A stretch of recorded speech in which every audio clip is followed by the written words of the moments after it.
All right, so I want to talk about diversification and just what it really means and the best way to go about it. Because there's a lot of, man, there's always stuff going on. There's always articles and, topics, and you see clips and you see headlines and just little blurbs everywhere online. And the reality is that for the most part, most people miss out on how to really diversify. Okay, you want to get multiple streams of income. Multiple streams of income are absolutely an awesome idea. You want to calibrate when you're trying to go into different areas, because if you spread yourself too thin too fast, then ultimately you're going to have a problem keeping up with them and monetizing each one to its full potential and keeping it as efficient and productive and as profitable as possible. And that's ultimately what you want to always be. You always want to be efficient, you always want to be productive, and you want to be profitable. Okay, when it comes to the stock market, which is where that word is thrown around far too loosely, the word diversification is thrown around all the time when it refers to investments. And again, when you're talking about outside of the stock market, when you're talking about, revenue streams, income streams, the different places that you can invest your money, real estate, the stock market, there's plenty of different places you can invest your money. But when you invest your money, you've got to do it wisely and be efficient in how you do it. But when you invest in the stock market, that's when it gets a little more tricky. People want to think that, I need to be diversified in my stock market. I need to put my eggs in multiple baskets, so to speak, right? So what I want you to understand is the stock market is one of your baskets. Stock market is one of your baskets. So it's not that inside the stock market there's 30 baskets that you want to have your investments spread out. No, that's not ideal.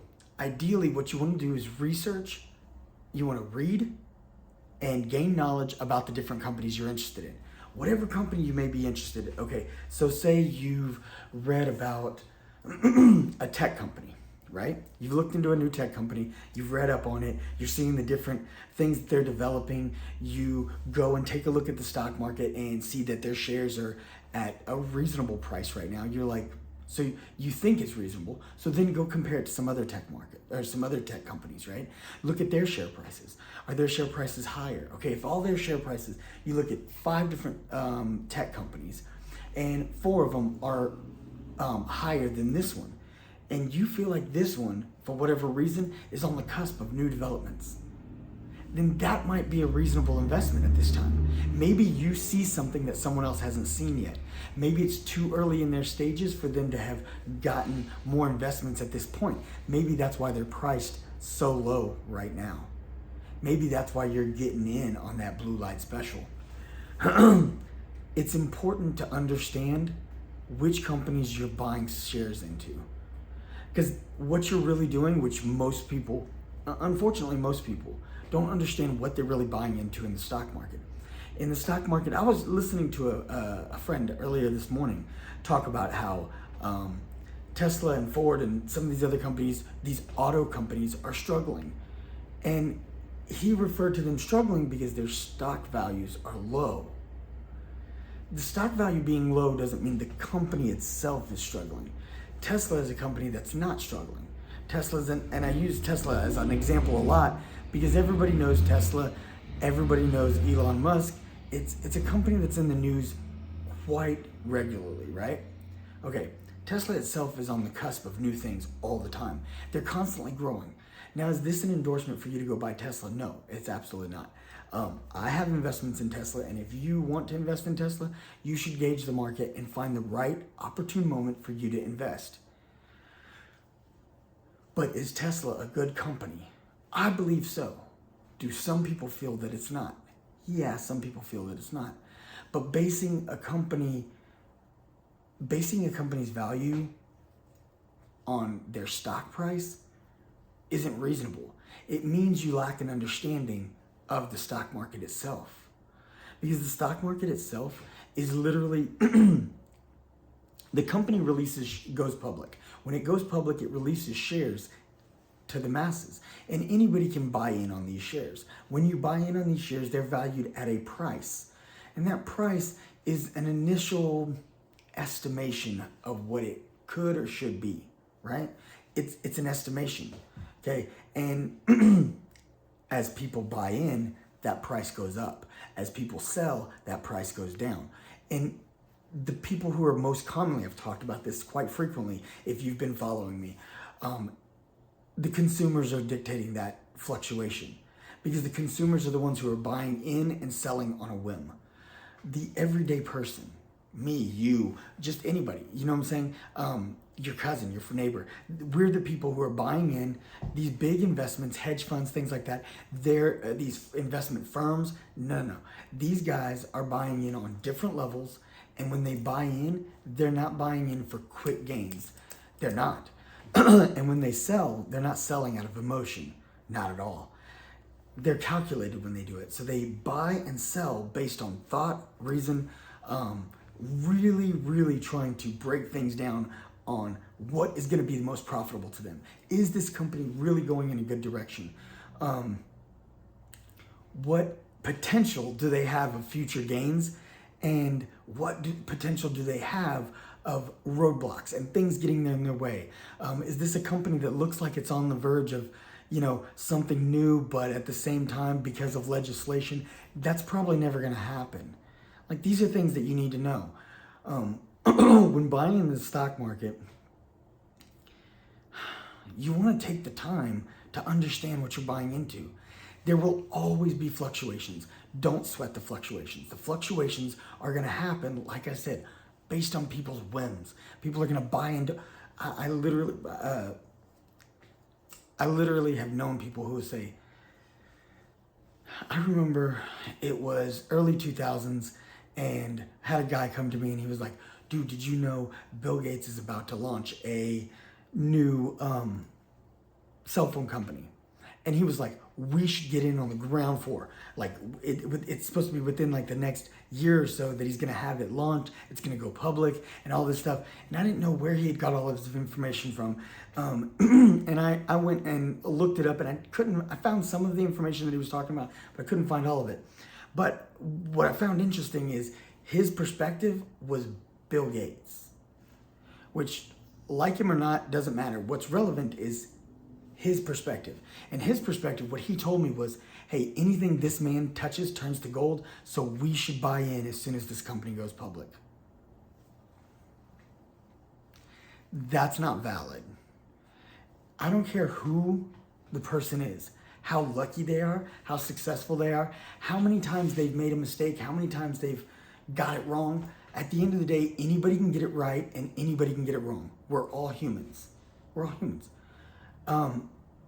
There's lots of people who have launched several successful business, and it seems like they've always got it. They've always got it figured out.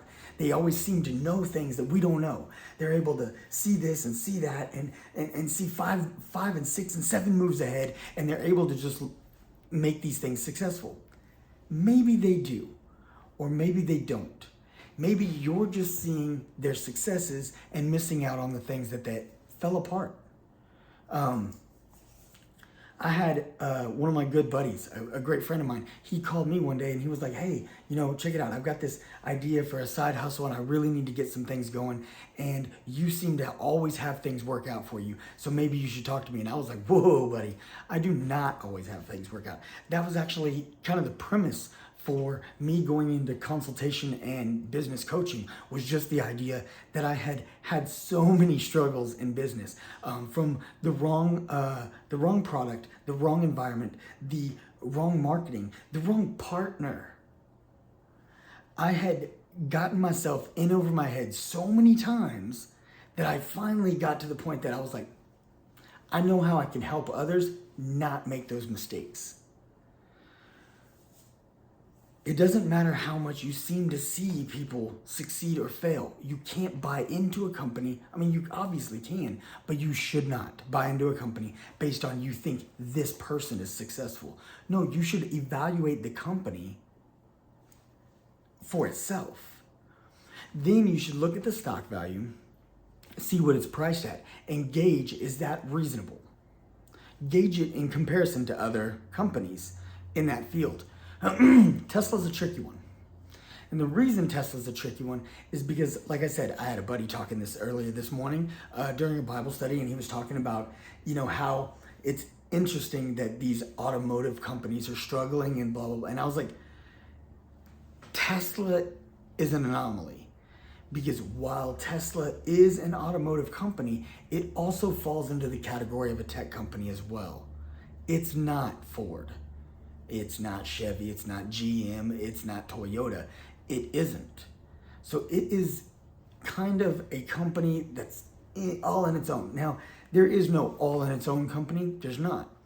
It does fall into the category of tech, and it does fall into the category of automotive. It falls into both simultaneously. But by falling into both, it's a different kind of investment. You've got a lot more things to consider and a lot more things to gauge. So you can't just gauge it in comparison to Ford. Well, in comparison to Ford or in comparison to Toyota, okay, well, those stock prices are hugely different. But can you gauge it against someone like Apple? No, it's not Apple either. So it's kind of a weird anomaly. So you've kind of got to, it takes a lot more research. You've got to see what else the company is, excuse me, where Tesla's going, what it's investing in, what its productivity is, how it's been looking, what are its numbers from last year versus this year, what are its numbers versus last quarter versus this quarter, where has its where its stock price fluctuated, how are those things lining up, does it have new things in the work, and are those new things something that the general population is going to be excited about and want to buy into, or is it something that is going to kind of itch a lot of people the wrong way? Now, that seems like a silly thing to think about, but it's reality when you're thinking of the stock market, because the stock market is driven by the consumer. And so if they're talking about doing something that's going to upset the masses, or maybe not even upset, but people are uncomfortable with it. Everybody's like, nah, we're just not buying into it. We don't believe that's real. Then maybe that's a company that you've got to gauge with some volatility, even if it doesn't look volatile. You've got to see what those things are going to happen. You've got to learn to predict these kinds of things, which takes time, takes finesse, it takes research, it takes experience. So, when it comes to diversifying, when it comes to the stock market, diversification is a flawed word. You need to diversify outside of the stock market. The stock market needs to be one of many places that you have your money invested. But inside the stock market, you can obviously go with like indexes. You can invest in index funds. You can invest in, there's these shared group stocks. You can go to just different firms and say, there's financial firms and brokerages that you can go to and say, hey, I'd like to invest in my future. They can put you in a group plan. Ultimately, they'll spread, and there's different ones. You can say, oh, I want, 60% in tech, 40% in, you know what I'm saying? Medical. I want none in medical. I want all tech. I want, it's like you can, have some say in it, but they'll ultimately spread your money out as much as they can and cause you the least amount of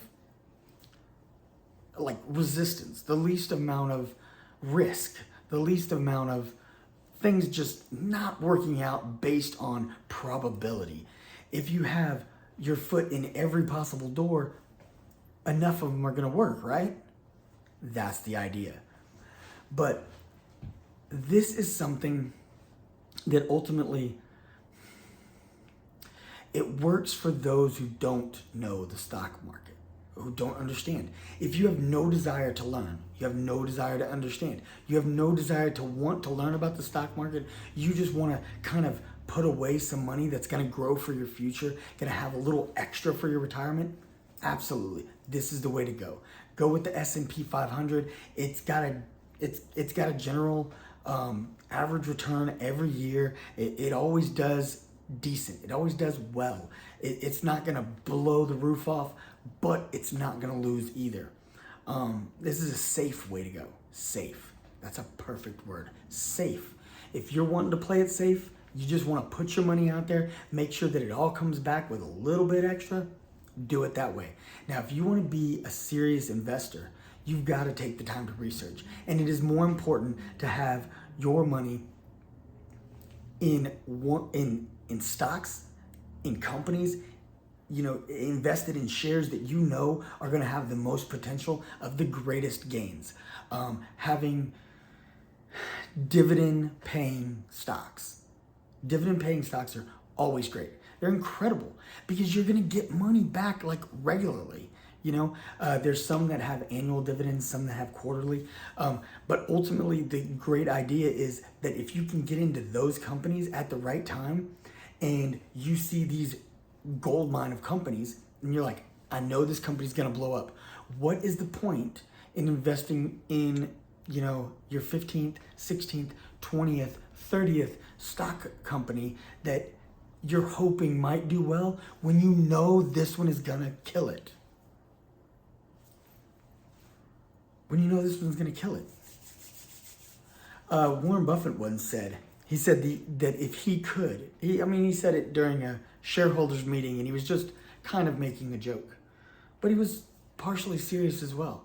He said if he could trade all the stocks from all these companies that he had and put them all into Apple way back in the day, he said nothing could have been better. Can you really say he's wrong? That if he had all of Apple and none of these other companies, that he wouldn't be richer than he is today? And the man's a billionaire? Seriously, he's not wrong. Now, he's got into Apple. He absolutely has shares in Apple. He has a huge stake in Apple. But he doesn't have the huge stake. The stake as large as he would have liked. And he didn't get in it quite as early as he would have wanted. But he's still winning. He's still winning. He's still winning from the other stocks and the other companies that he has. And he's still winning. And he's still winning from Apple. Now, his personal stock, this is his business. This is Berkshire Hathaway. As far as his personal stock is now, I think it's nearly 100% in Berkshire. It's the company he loves. It's his company. It's the company he loves, knows, and trusts. He knows it's going to be profitable every single quarter. Every single quarter. They're not going to lose. They're just not. He knows what he's doing. And him and Munger and all the board members, everybody at Berkshire Hathaway is talented, skilled, knowledgeable, and they do consistent research on making sure that they put their money in the best possible baskets all the time. And because of that, even when there's a little dip, dips don't matter. I actually want to take that back for a second. I don't want to say that dips don't matter. Dips are exciting. Because dips mean you get that special. You buy in right now while the getting's good. You don't let that opportunity pass you by. You don't let it slip away. You're already invested in, Apple. You're invested in Apple. You trust Apple. You love Apple. You see the potential growth in Apple. But you know what? Last year, Apple took a hit. A little bit. It was a small hit. And it only lasted about a quarter. But it did take a hit. And the next quarter, it was back up again. But during that hit, did you take the opportunity to buy more? Or did you freak out? Did you panic? If you know and trust the company, don't panic over fluctuations. Don't freak out over dips. You got to roll with it. And like I said, when it comes down to diversification, you don't need to be in 30 different companies in the stock market. You don't need to be in 20. If you can keep winning with 5, crush it with 5. Now, if you see potential in several companies and you just feel more comfortable, there is nothing wrong with spreading it all out, getting in 10, 20, 30 companies. If that's the way you feel comfortable, go for it. Absolutely. There's nothing wrong with it. There's also nothing wrong with buying into indexes. There's nothing wrong with buying into the S&P. There's nothing wrong with going into these share programs with these financial firms. There's nothing wrong with any of that. But what the idea of diversification does when you're talking about someone who's invested heavily into the stock market, if you're invested heavily into the stock market and you're talking about your diversification into different companies, you're just putting it out there how much you don't understand, how much you don't, or how little confidence you have in your ability to pick winners. That's it. If you trust in your own abilities, you trust in your research, you know what you're doing, diversification isn't key. Revenue, profit, influx of cash, that's key. That's what's important. That's what you're shooting for. That's what the most important at the end of the day when you're investing is you want a return. You want the greatest ROI, the greatest return on investment. You want to know, I put in $100, how much did I get back? Did I get 110? Did I get 120? Did I get 200? Did I get 101? Or did I come back at 95? This is what you want to do. And it's even a bigger deal when you're talking, this is only $100. We're talking about $1,000, $5,000, $20,000, $100,000. When you start getting bigger and bigger and bigger and bigger investments, and you start investing on a regular basis, like every single paycheck, you invest a piece. Every single month, you invest a piece. And if you keep doing that consistently, you're talking about a lot of growth in your portfolio. And that is good. That is, I absolutely encourage regular re-ups and reinvestments and putting more in. There's also there's a drip that you can do on a lot of investment apps and stuff. And you can also do it at the financial firms. Not all of them call it a drip, but basically as your dividends roll in, you can take those dividends and reapply them back to a stock. And you can reapply it right back to the stock that it already that it came from, that you got the dividend from, or you can reapply it to any other one you want also. It can just become movable cash, and you can put it into another investment, right? So as you grow your portfolio and you get more money here and there, and it keeps growing and it snowballs, you're going to see bigger gaps. So instead of 101 or 105 or 110, you're going to be seeing that return on $10,000, $5,000, $100,000. You're going to start seeing big differences. And if you're just getting 1%, or you're losing 3 or 4, or you're coming back with a 8, a 9, a 12%. 12% on $100, man, still 12%. 12% when you're talking $20,000. This is serious. This is serious amounts of money. So like I said, when it comes down to it, when it comes to the stock market, diversification is not key. Knowledge is key. Learning and being knowledgeable and knowing exactly what you're doing, what you're investing into, what your risk and what your potential ROI is. All right, now, as I said, when it comes outside of the stock market, when you're just talking about your overall business, your overall life, diversification is important.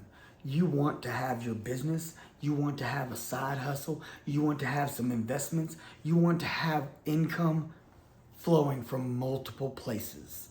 You want that multiple stream income lifestyle so you can get to a place of financial freedom and live your life the way you want to live without ever having to question, do I got time for a vacation with the kids? Do I got time to do this and do that? Do I got time? No, you want to get to a place where that's not a question anymore. That's what this is all about. Am I going to be okay if some kind of catastrophe happens, if an accident happens? Am I going to be taken care of when it comes to retirement? Am I going to be able to set my kids up for college? These are the things that are important. These are the things that we're doing all this for. And so you got to make sure you get your thinking right. You got your head on straight, and that you're focused on what's the most important and how you're going to get there and what the most efficient, effective, profitable way to get there is going to be. All right, I want y'all to marinate on that. I want y'all to take it for what it is. Think about it. You know, y'all got some comments. Leave your comments below. I appreciate all of y'all who've been leaving comments lately. I've been getting more and more. It's awesome. A few people have reached out and messaged me directly. That's also great. Y'all know where to find me: Instagram, Facebook, LinkedIn. I'm all over the place. I'm your boy, Corey B. Be sure to hit that like button. Hit that subscribe button, ding your bell, get your notifications. Don't miss out on any more. I got so much more coming at you. And let's get cocky. Let's go have a blessed day. Let's get it done, baby.